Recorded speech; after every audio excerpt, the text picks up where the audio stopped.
Ngicela ukubingelela nguMangothobane. Sangoma esibulawa unyezi nyesibulawa amathambo. Umphathi wekhubalo usandla sensimbi usigwebo sentambo ehliziyo ibomvu zamadoda. Mdelajelo bathathu umanzi olwandle umanzi ababayo. Yena-ke sengimangeleke nezabafazi ezikhona inhliziyo ibomvu. Cha, nasi isithombe. Namhlanje ngizochaza ngesilwane.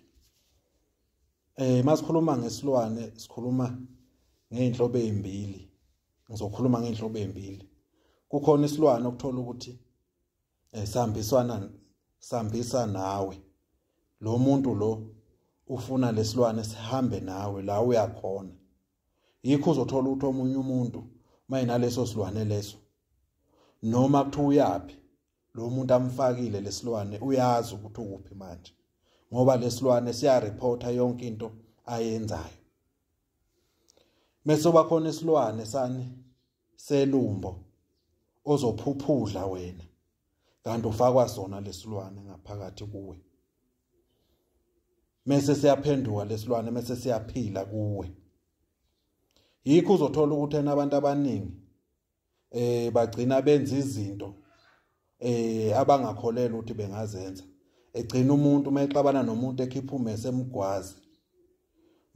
Mathu uyabuza ukuthi lo muntu umgwazelana athi nama ngazi ngibone nje sengimgwazile. Yini usebuswa yilesilwane esiphila kuye ngaphakathi.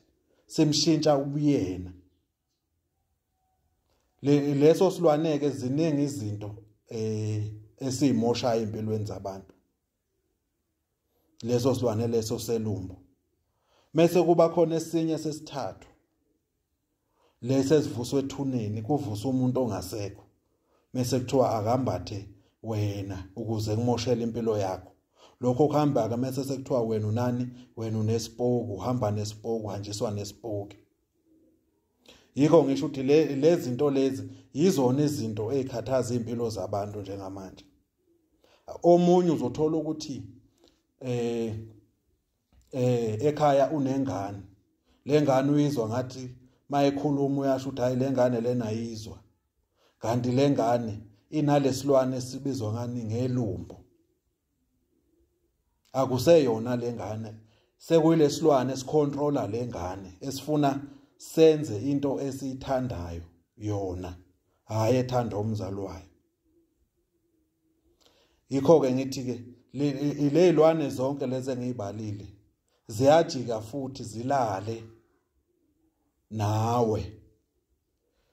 Abantu kabanelwane lezi engizibalile kukancane bethola omaqondana ngoba lezilwane ziphenduka sithandane nabo.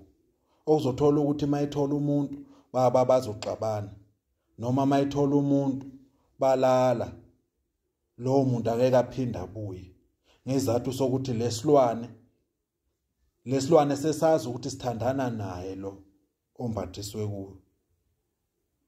Yikho ke ngithi ke mawunale inkinga fanele ukuthi uhambe uyothola usizo ukuze ukwazi ukuthi impilo yakho ibe njani ibe right ibuyele esimeni. Isilwane ke isikhathi esiningi masike sangibatha wena wambathisa isilwane.